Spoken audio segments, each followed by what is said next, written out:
Hello, my name is Charles Nanta. I'm presenting Understanding Poverty Dimension as a research topic on RES 505, Colorado Christian University. This is a graduate level presentation. Um, let's talk about the five dimensions of poverty. I have my research found about five groupings: the poverty on life events, intentional poverty, poverty due to addiction, poverty due to drivers of powers, and generational poverty. Let's hone into the poverty of life events. These are really the type of poverty you see happen to military spouses or the military, people who came back from military and they struggle with fitting into the corporate world and, sometime or people who have gone through divorces. This really creates some financial burden or challenges and put them from what they're making before down to trying to manage and fit into their struggles.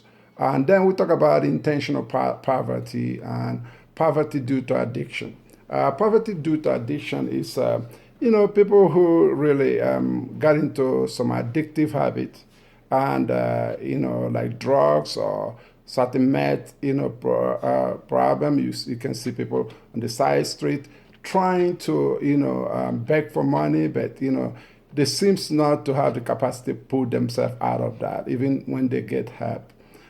Intentional poverty means, people who just don't want to, they're lazy, they don't want to really do anything.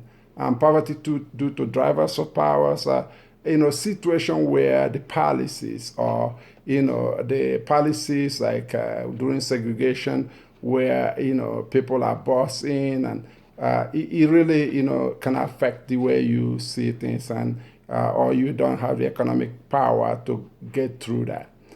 Generation poverty is the most important one I want to talk about. Due to parents struggle to find or hold a job or family in homeless or lives in temporary housing, or feeling of hopelessness, fear, and loss of dignity, or again struggle to keep children nourished. It's a combination of most of the things I talk about. Children lack in obtaining proper educational skills. This seems to be the one that keeps people down. The intentional poverty also is like, policy driven through traditional versus charter schools. These are the things you see in this type of poverty situation.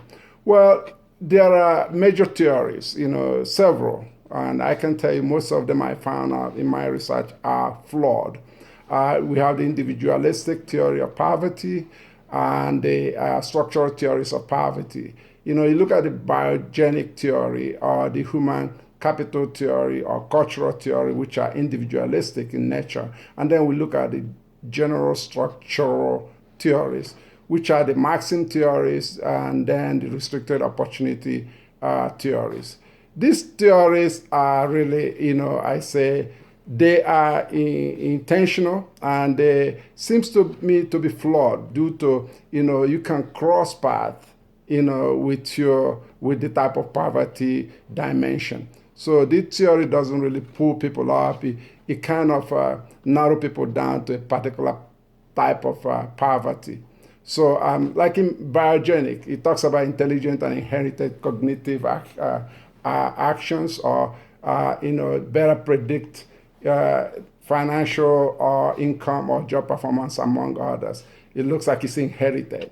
And then you talk about the cultural poverty, which blames the prevalence of socioeconomic inequality, not on the social structure or system, but on the deficiency of impoverished individual. Cultural theory of poverty also claims that poor people lack intelligence or cognitive ability. The cultural theory claims that they lack the motivation to achieve because of their negative value. Look at Tyler Perry, who just opened the biggest, movie studio in Atlanta. He came from poor and, find his way, into doing things that are unheard of. So you cannot box anybody into the situation. There are a lot of people who lost their job. They go into in and out of poverty. Those are the flaws I see in this poverty discussion. So generally, there are some generational poverty, which, if you look at it, is the one that gets people down. Generation poverty refers to the ongoing poverty that is passed down from parents to child. In economics, this is sometimes called the cycle of poverty. You see a lot of this in Africa, but I don't think, it's economic power that drives that and policies, just leadership, transformational leaders can help make that better. In conclusion, these dimensions are really to bring some light into the flaws of poverty. The theoretical part of poverty can be held on for so long. Remarkably, God is the very best at empathy. He's the omnipotent, according to Psalms 103, 13, 14. As a father has compassion on his children, so the Lord has compassion on those who fear him. For he knows how we are formed. He remembers that we are dust. He personally feels the pain of his people. You keep track of all my sorrows. How comforted it is to know that God records all our tears and all our struggle. How good to remember God's invitation to cast all our eyes upon him because he cares for you. 1 Peter 5-7, sympathy certainly shows thoughtfulness and means that one is feeling sorry for another's soul, but there is emotional distance in this.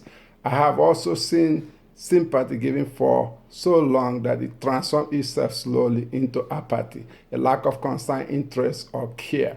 We all got to buckle up and really, have a giving attitude to help the people who are poor and uplift them. We can make a dent in that.